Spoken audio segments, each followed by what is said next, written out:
so much. My name is Moses Sakondo. I'm the former speaker, Equatoria Students Union in Uganda.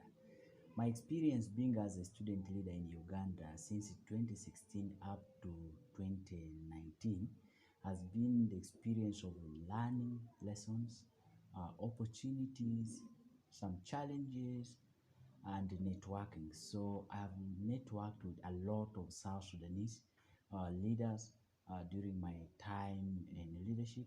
I have also learned a lot of lessons from my colleagues that we were working with within Equatorial Student Union in Uganda, from South Sudan Student Union in Uganda, from Pojulu Students Union in Uganda, from very many other students union in Uganda. So I've learned a lot of lessons, and this has helped me build my capacity to become a leader in society. And also, I have networked with not only South Sudanese leaders or not only South Sudanese students. I've networked with students in East Africa. Being as a student leader, I've networked with students across the world. That has even helped me to become a member of the Global Student Forum, where I am a strong member now, participating at different levels. So my experience being a student leader majorly has been around these four areas. I'm one of the leaders who do not talk much about what I've done, good or bad. I leave it to society to determine whether I've done some good things or bad. There are few things that I really recall, but we did a lot of things when I was the speaker of Equatorial Student Union in Uganda. I was not only the speaker of Equatorial Student Union in Uganda, I was also the speaker of Equatorial Students Association at Makerere Business Institute, MBI, and I was later appointed as the patron of Azande Student Union in Uganda.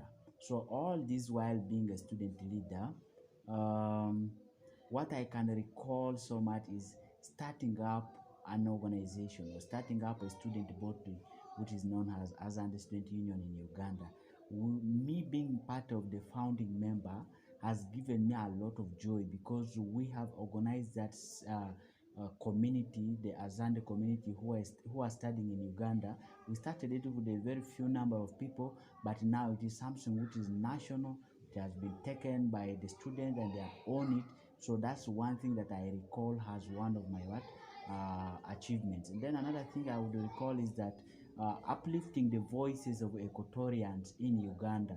By the time we assumed leadership, there were a lot of issues. That is when there were a lot of insurgencies in South Sudan.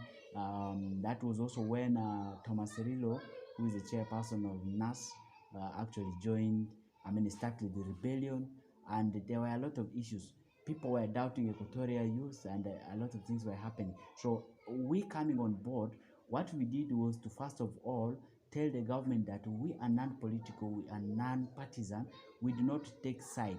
We are just like water, which is colorless. So we do not side whether with the opposition or with the government. We only stand with someone who is doing something for the development of the country. So when we came in, we brought all students of Equatoria together to understand and appreciate that yes, our unity is very important, but our unity in diversity is the most important thing. So we united the students of Equatoria, and then we now moved on to other regions like Upper Nile and Baragazal to make sure that we interact and socialize and learn from one another. So unity is one of the things that I could talk about, and then raising the voices of Equatoria, because I remember when I was the speaker, we had a lot of engagement with the government of South Sudan. We had a lot of engagement with the embassy of South Sudan in Kampala. We had a lot of engagement with different stakeholders to make sure that the voices of Equatoria students, the voices of Equatoria as a region is actually put on the table for discussion at the national. Every leadership, every administration has its challenges and opportunities. By the time we were in the student leadership, actually when I was active in the student leadership, we had different and unique challenges. By that time, there was a lot of insurgency within South Sudan, and the government was so suspicious about any student body or any grouping among South Sudanese, especially in Uganda, because majority of the South Sudanese refugees are here and most of the politics are discussed here. So everyone was suspicious about our meetings and so on. Those were the challenges that we had. And that time also the economy has collapsed. There was nothing coming in from home, whether from parents or from government to help us as a student union. So those were our challenges. But now the current leadership is faced different student bodies in Uganda. They are faced with different challenges. Others now, the major one is the COVID-19 pandemic. I remember when the COVID-19 pandemic was declared in Uganda, I was the first person to talk to Radio Miraya, calling upon the government and the parents to come and rescue the students who are studying in Uganda.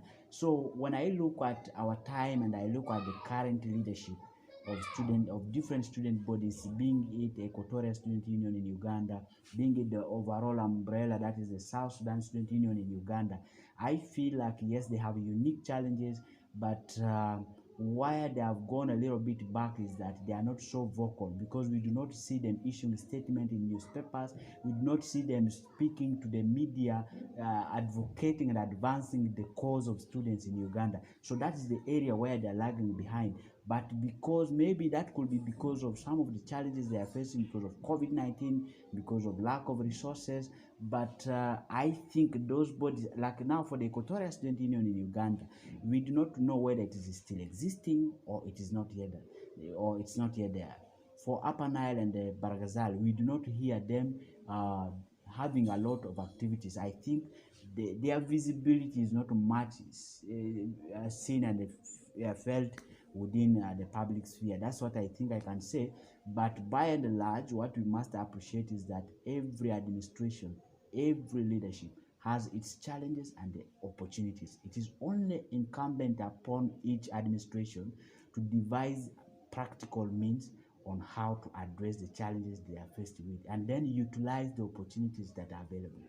That's what I can say. Bodies or student leaders play a lot of roles in the national politics of the country. There are very many things depending on the approach that you take. If you are wise, depending also on the context, if you're wise, you can take advocacy as one of the key role that you play, that you advocate for maybe economic transformation, socio-political transformation. Maybe you are advocating for rule of law, human rights. So if you decide to take advocacy as one of your methods of work, then it becomes one of the roles that you play. That means you're going to advocate for whatever you think is needed to be done by the national government. Another thing is by actually mobilizing popular support, by mobilizing support from the public to support maybe the national agenda, to support developmental things within the country. But also student bodies can play a negative role in the national politics. You have seen all over the world, student leaders have brought government down. So if the government is not doing well and there is a very strong and vocal student leadership, they can mobilize masses to go for what we call civil disobedience, and then that will be very massive, and you will see a lot of regimes coming down. So there's also a role that the student union or student bodies play, that is at the decision-making level.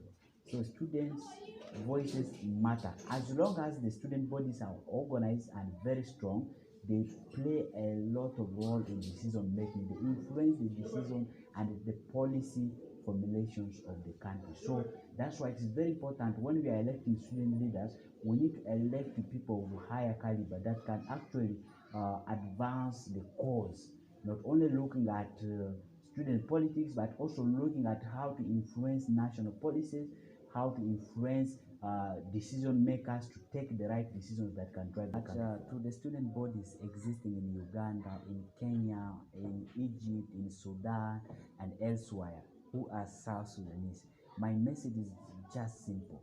The permanent constitution making process is our process. It is not only for the newly reconstituted assembly, being it National Assembly or the State Assembly. It is our collective role as South Sudanese to make that permanent constitution the constitution that will be a national constitution, not a partisan constitution. You as student leaders, you have a role to play in participating in the process, in putting in your recommendations and giving your views. I believe that this current speaker, that is Right Honorable Gemma Nunukumba, will not turn a blind eye to the voices of students. So issues to do with the land grabbing is a key issue that we must make sure that the land law within the constitution is well stipulated and clear, to make sure that it favors all South Sudanese, and it should also be a constitution that will promote development in South Sudan. The current parliament that we have, whether state parliament or national parliament, may not have the ability to actually enact laws that may be favoring us, the young generation. Now you are a student, but after 2 to 3 years, you're going to graduate from the university where you're studying, and you're going to the job market to look for job. So what we need from you as a student leader is that make those recommendations.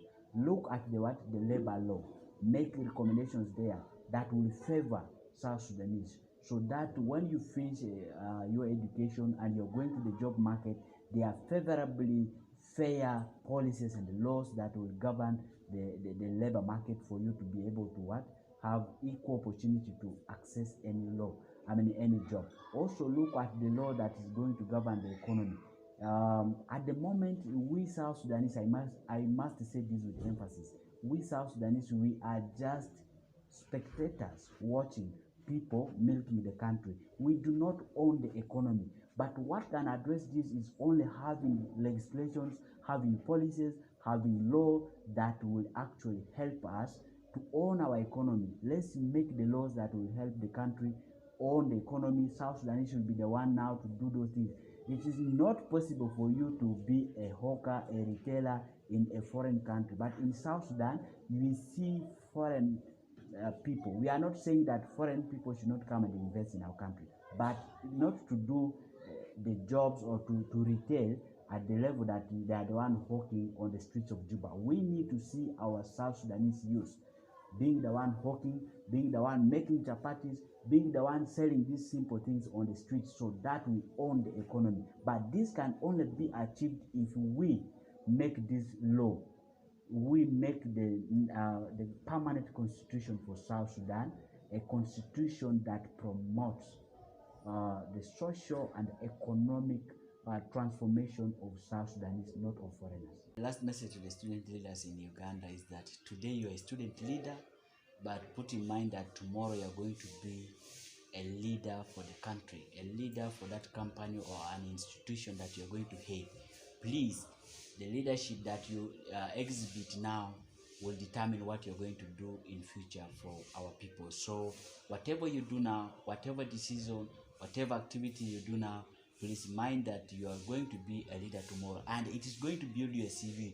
If you're going to lead people well, that means you're going to be a better leader tomorrow. People will give you a lot of opportunities, a lot of responsibility to work for them. But if you don't lead well now, in the future you are not going to be in that big office that you would like to be. But as a student leader, I want to emphasize this.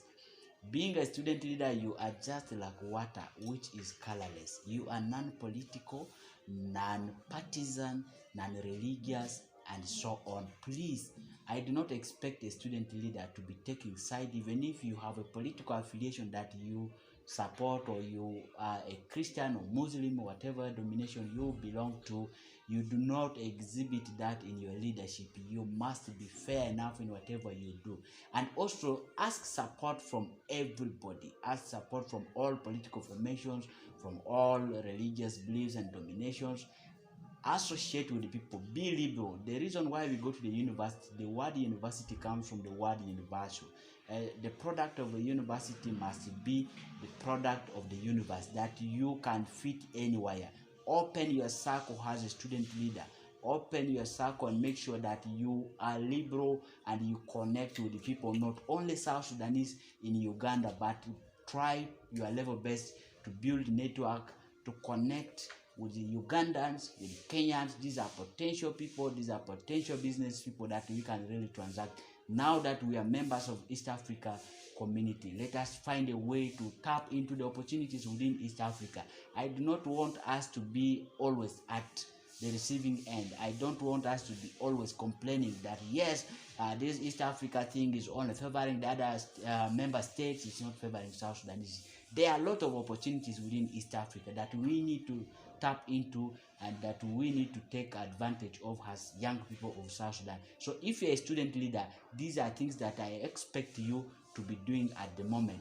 Open your Sako and relate with people from all different tribes, because tribalism becomes one of the challenges that we are facing today in our country. That's why we are having thousands and millions of people in different foreign countries as refugees. So we need to start waking up now, and we must define where we want to go, because our leaders, the current leaders, most of them are in the evening, some of them are in the afternoon, but me and you, we are still in the morning. So we must make decisions now that will actually determine how our future will be. That's what I can say for now, but I must emphasize, as young people, let us take leadership seriously.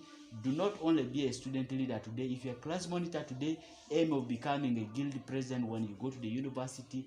Once you are guild president at the university, or you are serving within the guild council, make sure that after that we want to see you going into the national politics. It's very possible, and as we hear the president of South Sudan saying we are going to have elections in 2013, I want to see my fellow South 2023, I beg your pardon. So if there is going to be election in 2023, I want to encourage all the young people, take leadership seriously. Let's go to the ballot box, and then we see who has the right ideas, whether the elders or the young people.